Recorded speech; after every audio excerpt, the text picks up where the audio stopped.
Just like all, little girls, I loved singing and dancing, and my parents enrolled me into, a local little school. This is really how I got into it professionally. We had a neighbor who had signed with a local manager. So once my mom heard that, my mom was like the ultimate stage mother. And as soon as she heard that someone was doing it professionally, she was like, let's try, let's try. I was the stage mom from when she was 3 years old. I took her everywhere to New York City. She had the best of lessons, and Felissa fit right in. And it was she and I, the stage mother, and my talented daughter, Felissa. I got involved with acting sort of on a lark. The BBD&O advertising company came to my high school to do a commercial. It ended up being a Pepsi commercial with Gabriel Kaplan, who played Mr. Cotter in Welcome Back, Kotter, and he was a hero of mine. At the very last minute, literally with 5 minutes to sign up, two friends of mine dragged me into the principal's office, which was the last place I ever wanted to go. And long story short, I got it at the end when the whole high school auditioned. He looked at my mother and he said, your kid's a natural. And I looked at her and said, can I get an agent? I first heard about Sleepaway Camp through this local manager that my friends were signed with. It was the late 70s, early 80s, so if you remember that time, it was like everybody was really like blonde and light, and Christy Brinkley and Cheryl Tiegs. So when the manager met me, they were this Long Island, New York management. All right, doll, look, you're very ethnic. I'd never heard the word ethnic before, so we were like, oh, okay. I'll send you out on 3 auditions: a Tide commercial, an audition for an off-Broadway show called Really Rosie, and a horror movie called Sleepaway Camp. The genesis of Sleepaway Camp really was, I was in film school at NYU, and I wanted to make a movie.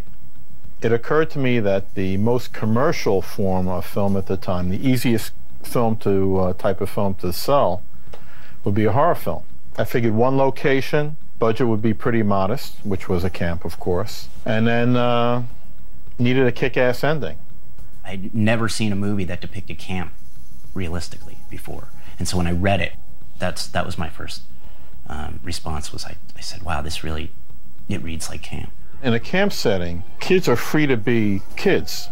They're not bound by the normal rules of adultdom when they're home or when they're in school. In camp, who's watching over them?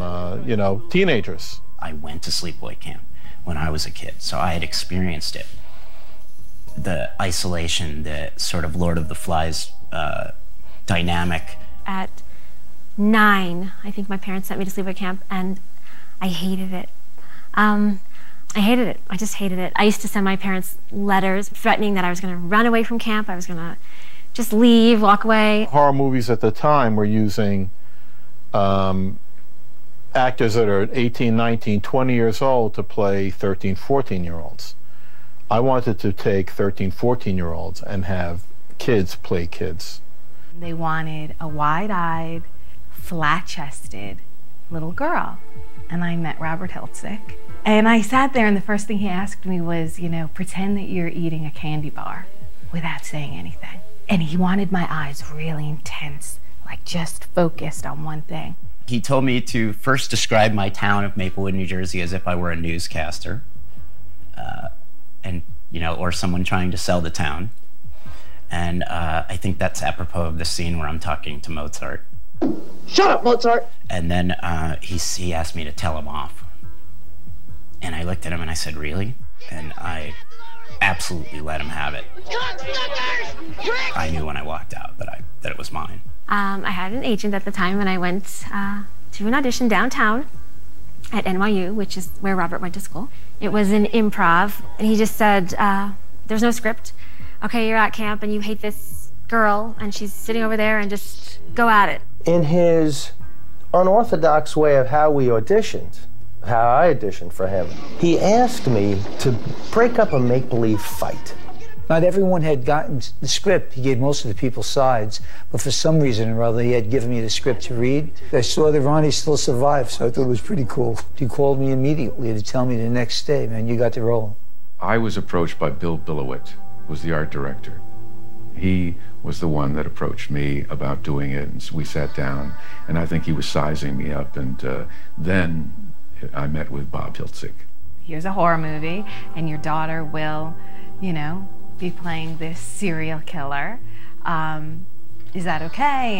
And all this. And my mom, being the stage manager, the stage mother, was like, yeah, of course, oh my God, yeah. And the movie, did she get the part? I went to the agent's office, I read the entire script, and there were things that we did negotiate. With the killing of the hands, using my hands as the killer was a big red flag for my mom.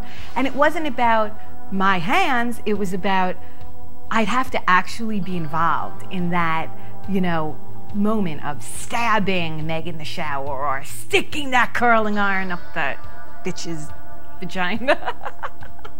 Or, you know, throwing the boiling water. I mean, you certainly don't want your 13-year-old little, petite, sweet, bubbly, happy girl, like, running around camp like a lunatic. The penis? No problem. That's good. It was the callback that Robert and Missy, his now wife, she was the producer, had to speak with my mom about the ending. Early on, there was talk of another way of handling this, something that no one knows about. And it was called a strap-on. And Felissa was never going to be allowed to strap that on. At one point, I was up in the shop sculpting a male genital. There was some talk about, you know, actually making her up with a penis on her. I think when I started doing that and people saw the reality of that in clay sitting on my workshop bench, they rethought this again. There were no discussions, nor was it ever talked about, thought about, communicated, this whole homosexuality, pedophilia. Switching genders in the minds of children, which, oh, I have goose pimples just saying that. I mean, it's extraordinary. So, oh my gosh. We didn't know about it at the time. There was no way to know about it. Robert didn't want it to get out. Well, you know, we pushed the envelope a little bit. A crying game ripoff. But you know, it was, I didn't want to just do a standard film. My dad had just opened a place called Motel on the Mountain, which was like a big gay resort.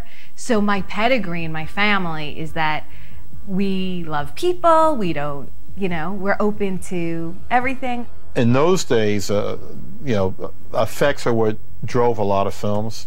We wanted to do some different things, of course, and working with Ed French and Ed Fountain, tremendous. These guys are extremely creative. Bill Billowit was enormously influential. He'd gone to Bob and actually made some very crude but effective stick figure sketches of the way the effects should be filmed. Then when I met with Bob, I sat down and fleshed them out a little bit more in terms of what he was going for. We went to Ed French's apartment in New York City. She was just a kid. I mean, just a little kid, and Mom was there, you know, like overseeing it to make sure the mad scientist wasn't going to kill her or something. Put a mold on me now. I cry bloody murder. I'm like, get this latex off me. It's terrible. You can't breathe. It's over your face. And the mold had to be of that face because that's what he has at the end of the movie. So I sat with the mold for however long, and that was the experience. In the case of her mask, I couldn't make it in gelatin, and I couldn't make it in rubber. If somebody wore it, it would deform. So we knew that whoever was going to wear it would sort of have to be behind it. It's a potato chip thin mask made of dental acrylic that's tinted pink and translucent. The glass eyeballs came from a company in New York that I discovered that did taxidermy. And I found some eyes that matched her perfectly, glass eyes. They look incredibly realistic on film. Glens Falls is a unique small town with just kind of that strip mall of the laundromat, the movie theater, the motel, and I think maybe a bar. We stayed at the Glens Falls Motor Court, which the Grateful Dead had stayed at like a week before, so that was a big deal for me. I was always making jokes about jumping in the pool and you know, and then starting to trip. And there was a big welcome sign on the hotel marquee, and all the kids knew each other, and everyone was just really welcoming and really looked like a party was going on, and I was welcome to it. The local authorities were pretty comfortable with what we were doing. I don't know if they knew any details about the story, but they were very cooperative. They let us use some of their police cars and ambulances. And I think they loved it. I think they wrote an article about, like, new horror movie comes to Glens Falls, so they were very welcoming. I wanted to shoot at the camp I attended because I knew the camp so well, and as I was writing the script was kind of developed around that setting. You have the boys' bunks down the hill, the girls up the hill, the rec hall, athletic fields, plus a beautiful lake. It's the quintessential sleepaway camp setting. The parents were not even on the set, which was something that kind of amazed me. The parents basically brought their kids up and disappeared. Most of them were on their own. I don't recall any other parent being there other than my mom. I was like the den mother to all those campers who were there without parents. And I was the mom on site. She was really, really cool. She wanted me to experience it fully. We're at camp. This is fun. Like, I just knew it was going to be a big party. Well, like all other movie sets, their relationships would spawn. My first impression of Jonathan Tiersten was that he was hot. You know, I thought he was really, really cute, and I wanted to go out with him. You know, and the only thing I remember initially was seeing Felissa and going, my God, she is gorgeous. You know, I was just hitting puberty. I had just turned 13, so I was a young 13. Even then, he was a bad boy, because he was always brooding in the corner. He wasn't like Chris Calais, who was, hey, how you doing? I'm Chris Calais, you know. But Johnny at that time was very like, yeah. You know, and to me, that was like, James Dean. She acted much older than she was. Comparatively to the way she looked in Sleepaway Camp, you have to understand she was, I mean, in real life she was wearing makeup and she had earrings on and, you know, she was just already turning into a very beautiful woman. From the motel to the camp, it was a 30-minute drive. So we would be in our little production van, and I believe I was sitting in the back and he was in the front, and I swear to God, I remember writing a note. I like Jonathan, what do you think? And I passed it to Allison Mord, who was the pretty blonde in the boat. So she was my BFF, and she's like, oh my God, let me ask him. So she like tapped him, he was in the front. So what do you think of Melissa? She likes me. And then she was like, oh my God. And so it began. So, and you know, we hit it off immediately, but there was also a mutual attraction that happened really quickly. Craziest shit happens at camp. When you're all locked into that remote little area, it's like what happens at camp stays at camp. We had to wait for the camp to close, and camps usually went to end of August, beginning of September. I remember feeling like I had walked into a memory because it was very eerie to step back into a sleepaway camp because they're all so similar. You know, it was great. It was, you know, the cabins and the little bunk beds, and we all ate in the actual and disgusting rec hall with the hanging strips with thousands of flies all over them. Oh, great to see you. Good winter? You know, same old shit. Chris Collet had a way of making, it was funny because he was younger than I was, but he had a way of really calming me down. He was very New York City and very worldly. And exceptionally intelligent. He befriended me right from the get, just like it was in the movie, and he really had a way of sort of keeping me. The camaraderie amongst the girls was amazing. She was one of the youngest, and she was very social with all the boys and girls, and she was a very happy camper.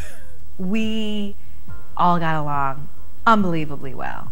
I was a huge fan of Kathy Kami because I was a fan of All My Children. So when they said, oh, and the girl who's playing the lead counselor is Kathy Kami from All My Children, I was like, Pamela Kingsley? The name is Meg. M-E-G. I remember the day she arrived, ABC sent her in a big black stretch limo. And they were like, she's on her way, she's on her way. I remember standing by the path, the road, like, and you know, I probably jumped all over the girl when she got there. What are you looking at? I was the last one on set. So I guess I just knew I was playing somebody obnoxious, and that sounded fun to me. I loved Karen Fields. Her character was portrayed so perfectly. I just felt at ease, like I could just be as nasty as I wanted to be, you know, and not think that that was a bad thing to be, because it's fun to be nasty. But she was the complete antithesis of Judy. She was sweet, she was smart, she was loving. They were both like my sisters. Hurry, sweeties! We don't want to be late for the bus!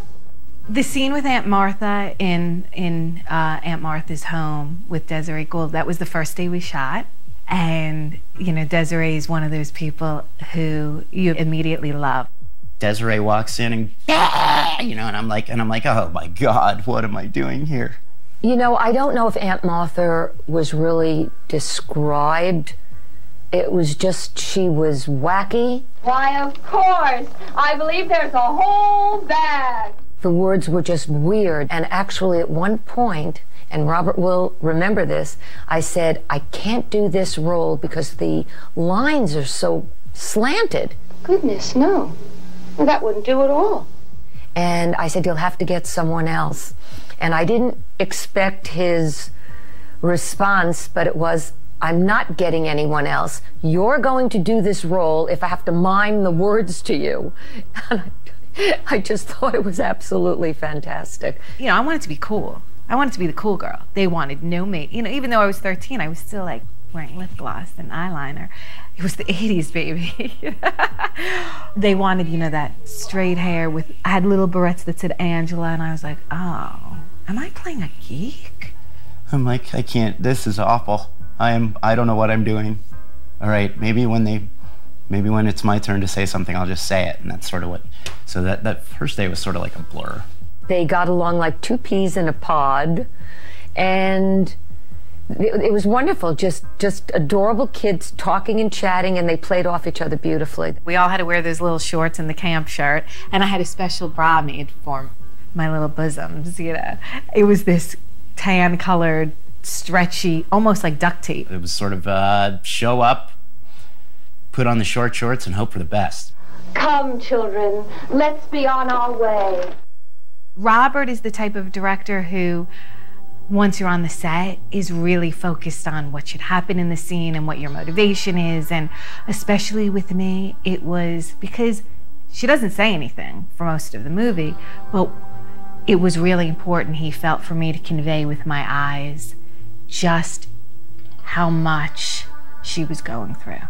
And I thought, you could go fuck yourself if you think you're gonna pick on me. I've never been able to read Robert. He plays his cards very close to his vest with everything he does. And he sometimes has a hard time sort of getting the point across as to what he's actually asking for you.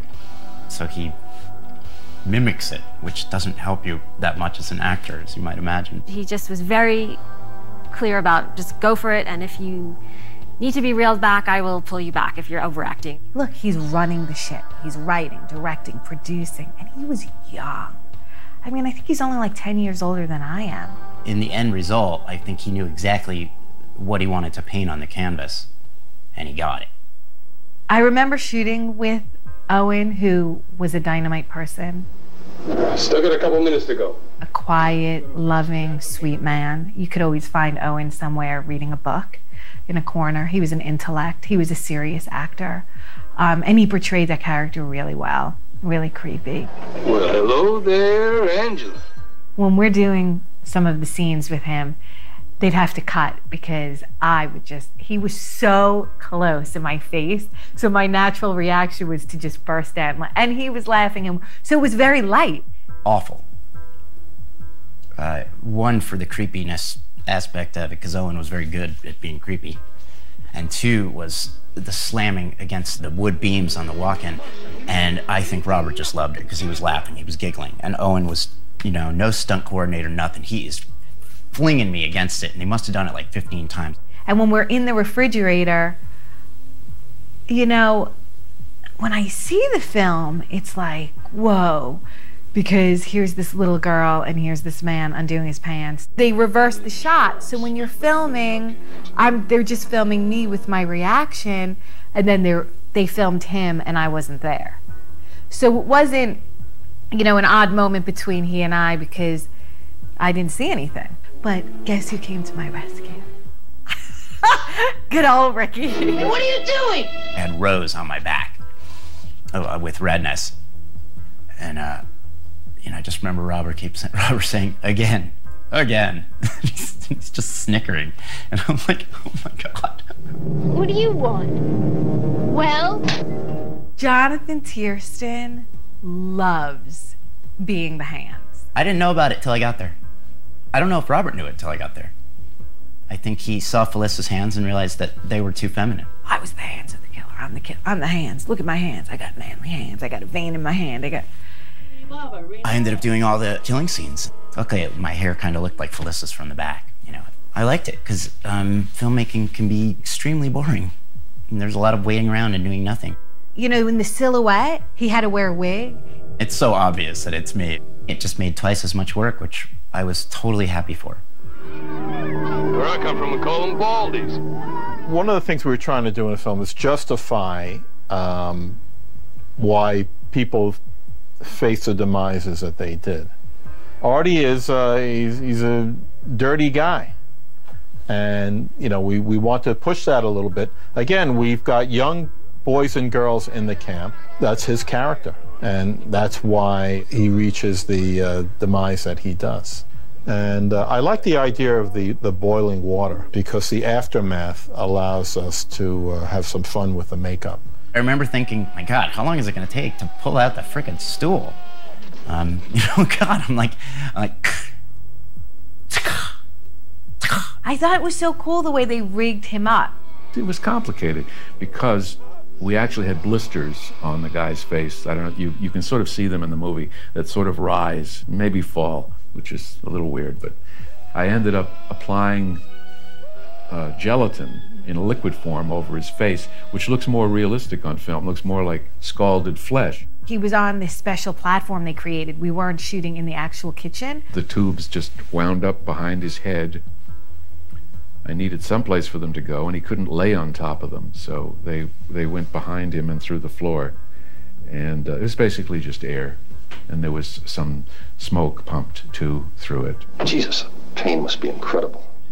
Mind Over Matter was this incredibly long speech he had. Concentrate on summoning all your strength for this single sit-up, and you'll be amazed when the time comes.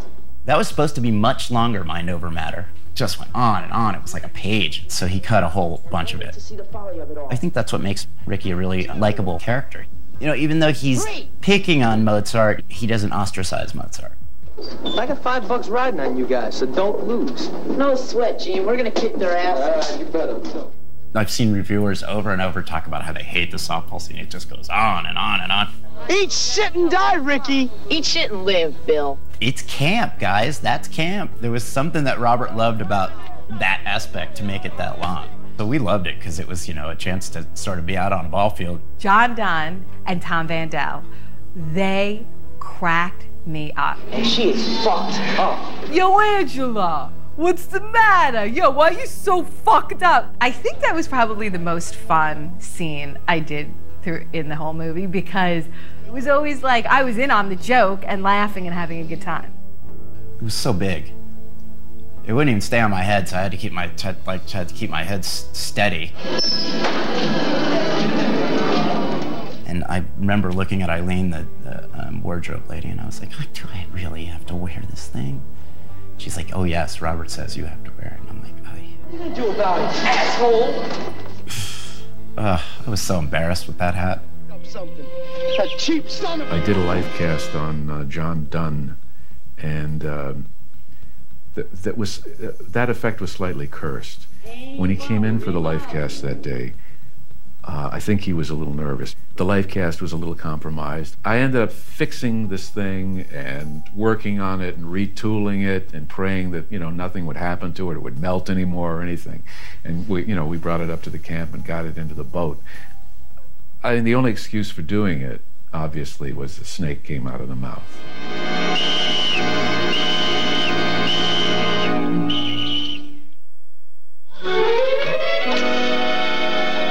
I hope you're not mad I did that. There's two kisses. Like he does one by the cabin where it's like, and that was fine because it was just a little.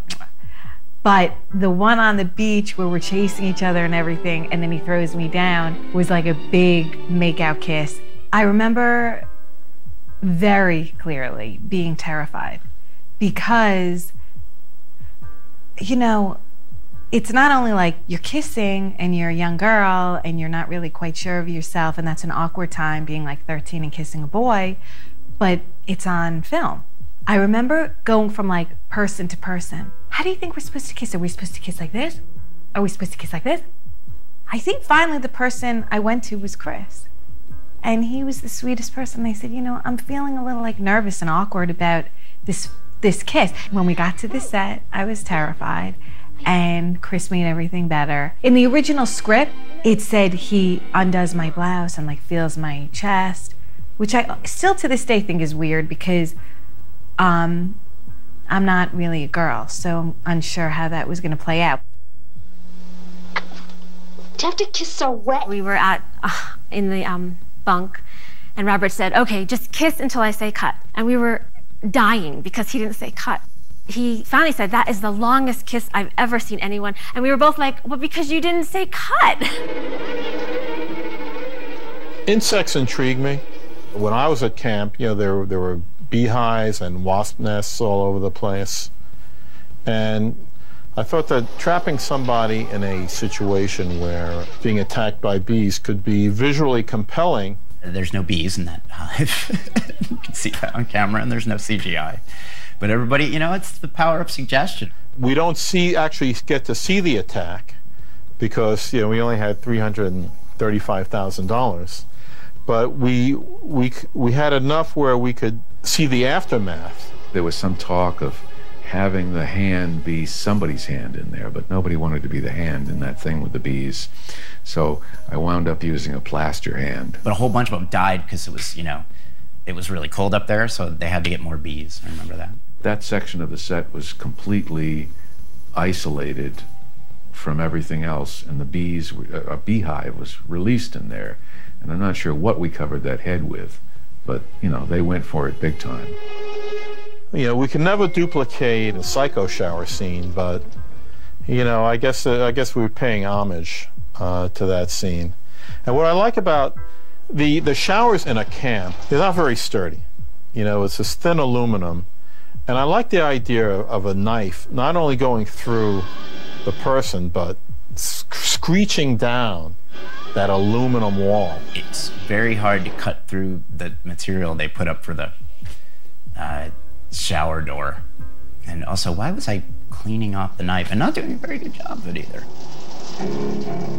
The slash down her back was an out-of-kit effect. It was wax. It was sculpted right on the spot. I can recall saying, well, should we have some more blood stains or whatever? No, you know.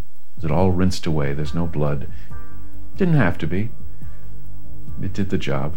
I was usually in school when they were off, you know, killing and doing the other stuff. And my mom was so on hand. I mean, she really wasn't looking for me to watch the knife going down Meg's back. Judy and the curling iron was kind of inspired by Michelle's sister, and that spawned an idea in my head. He wasn't going to do something that was a complete gross-out movie. He was going to leave a little bit to the imagination, and whenever he could do that, he would. How are we going to take care of Judy, given how evil and nasty she is? And I thought that was a pretty appropriate way for her to go. Getting the arrow through the neck, that was kind of a challenge. I want to see this arrow go into this guy's neck. I want to believe it. I don't want a cutaway, and I don't want a lot of blood. There's actually a mechanical effect where that all happens in one shot. And I tell you how it was done, but then I have to kill you. The way it works is there's a string. The string sets the mechanism that pops the second half of the arrow up off his back. Mike had some trepidations about doing it. We set up a demo of it to show him. I think we didn't do the whole makeup, but we put this rig on somebody and showed him how it worked. And it's, you know, it's on screen for 2 seconds, as you know, but it has an enormous effect. If I have one regret in the film, it's the scene with the little kids. That really didn't play out the way it was supposed to. If I had the chance to do it again, I would probably do something different. Even for a film like this, it seems a little extreme. And it's the one part of the film that I'm kind of uncomfortable with. Of course, I get a lot of comments about Frank the Cop and his mustache change. We shot the film, and then I needed him back to do the night scenes, and he had gotten a role in something else, and he had to shave the mustache. And he didn't have time to regrow it, so we kind of Groucho Marxed him. I guess we didn't do such a great job. And the entire cast and crew revolved around Angela and Ricky. There was a time that there was friction between them. The extras came up from New York, and I was a 17-year-old kid. I got a little crazy, and I was probably a little more than frustrated because Felissa was so young, and so there were things that I knew we couldn't do, and she, saw the goings-on of when the extras were there, and she was just furious, and her mom was furious, and everybody was mad. I was too young to do anything, like, physically. I remember we would kiss, and that was like, and we had a crush on each other, but then they brought in the SAG extra girls who were, like, hot to trot.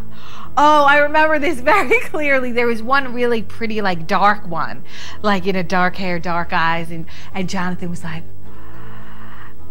all about her, and she was probably, like, 19. So I couldn't compete with, like, a buxom, hot actress. Robert halted production and locked us in a room. He said, "You two figure it out."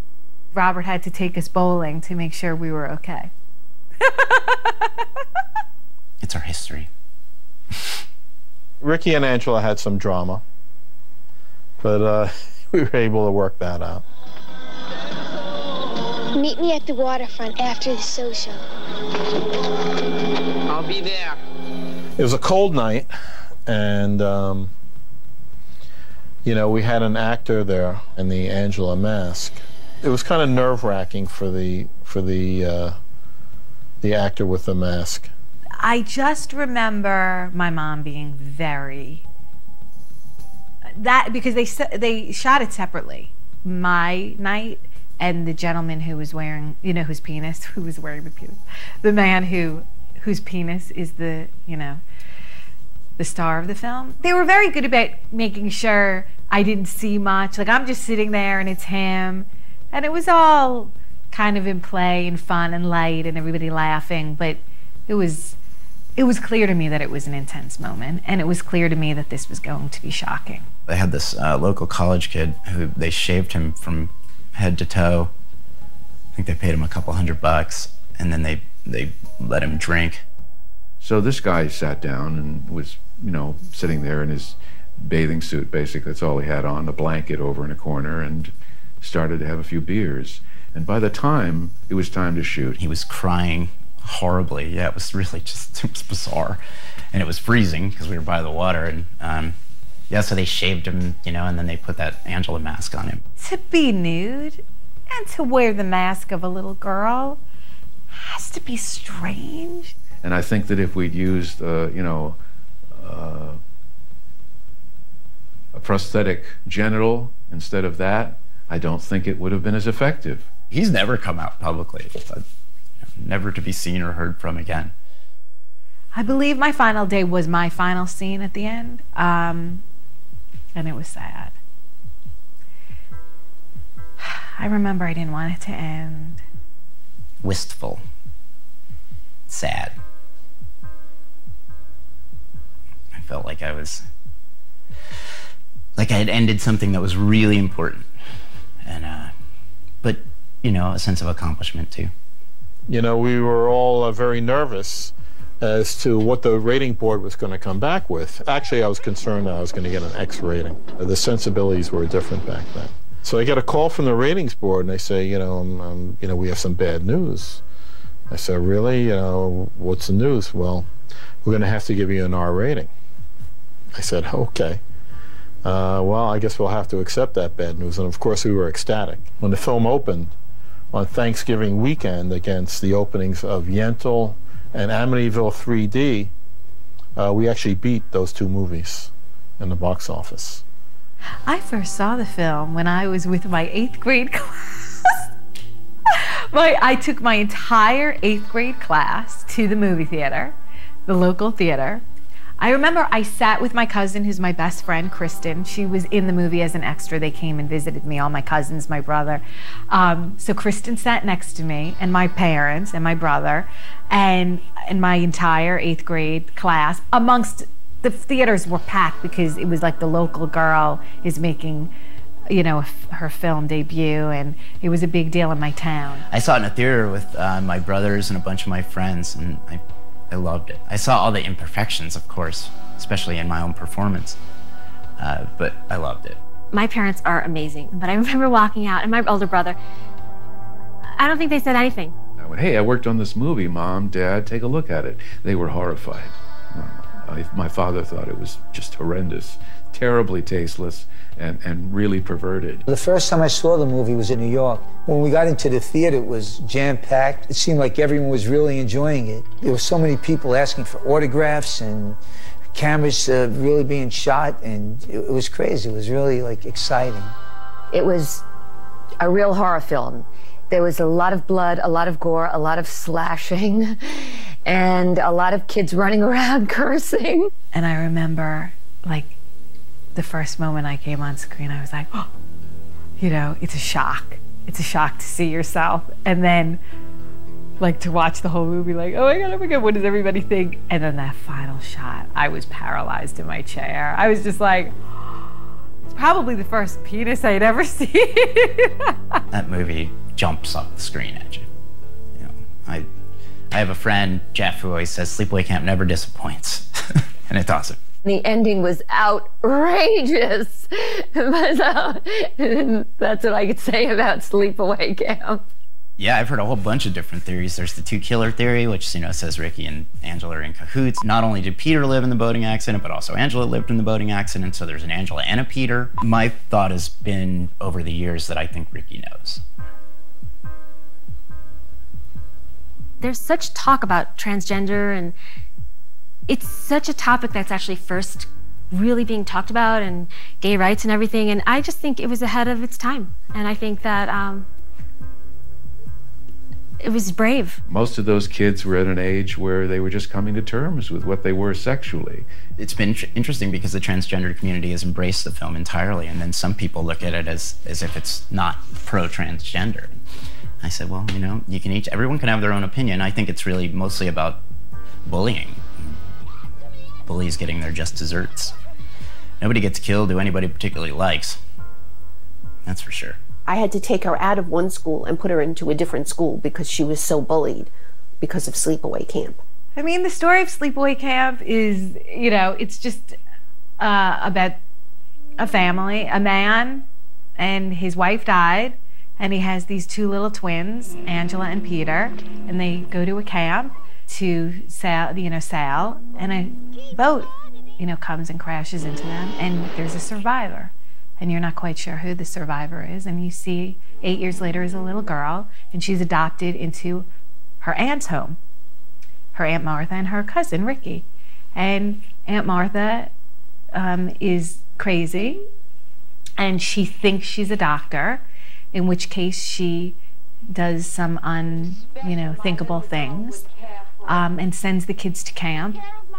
So Angela, the child who we see 8 years later and you believe is the survivor, the girl, must have a mental history of, you know, some mental dysfunction or whatever you call it. How come you're so fucked up? And then I think they go to camp and see all these kids like any other camp, and then there's killings, and oh my gosh, what happens? And then it's revealed at the very end that what Aunt Martha did was turned the living sibling Peter into a little girl for her own satisfaction of not ever having had a girl herself. The end. The Sleepaway Camp 2 and 3 I licensed out. I had some story ideas, but well, let's just leave it at that. I licensed them out. So I had spoken with Michael Simpson about the sequels. He really had his heart set on Pamela Springsteen. I know they were good friends. My manager set up the appointment for me to go and read with him. I remember I didn't click. Like, she's a smart ass, you know, it's dark comedy, and she has these, you know, lines, and I just didn't really connect with that Angela. So I remember I was also preparing for college. I was still acting up until, you know, my mid-20s. I did a couple after-school specials. I did some soap operas. I did some commercials. I had a couple big near misses with stage and film. I actually had a couple of films that were slated to go into production in the studios, and it got very frustrating, and started having kids, and it was time to support the family. It wasn't something that was really on my radar very much. I don't remember people talking about it until, you know, Jeff Hayes finally contacted me. Through the website, we really wanted to bring Sleepaway Camp to a whole new generation and an even wider audience. At that point in time, it was the late 90s, and the internet had become very popular. I mean, I wasn't even aware for a long time that people were still looking at it. I really didn't know until the internet that people had thought anything about this film, which was amazing to me. Basically, we figured that there couldn't possibly be a better platform to use than the World Wide Web to reintroduce Sleepaway Camp into the world. There were all these closet fans. Well, I'm a fan of Sleepaway Camp. I'm a fan of Sleepaway Camp. Hi, my name's Phyllis, and I'm a fan of Sleepaway Camp, it felt like. In early 2001, I was contacted by Fangoria magazine, and they asked me if I'd be interested in reuniting director Robert Hiltzik and star Felissa Rose on stage at their Weekend of Horrors convention. I asked Fangoria how they'd feel about me bringing in even more cast members and making an even bigger reunion out of it. And they were like, sure, you know, just let us know who you're going to be bringing. I thought it was sort of a one-off, you know. He was talking about how, oh, there's all these new fans. I didn't really believe it. Are you sure that people are going to be interested in meeting me? I'm going to be standing there. No one's going to know who I am. The lines were so long. We sat there for hours and hours signing autographs. I didn't expect so many people to be there. It was like, there were so many people. When I was walking in, people were yelling, Ronnie, where's your red shorts? It was kind of really nuts. The Sleepaway Camp reunion was really the first time that any of these cast got to see any sort of physical reception all these years later. I was so happy to meet them because they were so happy to meet me. I was shocked. Now I believe it. It was just something so different than all the other slasher movies that were coming out at the time. It had a subtext all its own. And I think it was just Robert Hiltzik's off-kilter way of telling a story. Every day, it's more things come up that make me realize what a juggernaut it is. You know, the lead actress in Rizzoli and Isles comes up, you did Sleepaway Camp? And I thought, holy crap, I'm going to get reamed here or something. Oh, the girls and I had a party when we were in junior high and we watched that movie. That was the greatest, you know. And I thought, wow. So Robert was able to have the foresight to think about what is it so far back in the deep of someone's psyche that can stand the test of time, that's so strange, so horrifying, terrifying just to think of, that will be just as terrifying 30 years from now, 100 years from now. This is my baby, and you know, it's gratifying to see that, you know, it's still in the public mind. At one time, in a little bubble, we filmed this little horror movie together, and it was like one of the best moments of my life. I mean, it gave me life. I know it's like this little cheesy horror movie, but it was like, you know, it was my little dream that came true, and it afforded me a lot of things in life.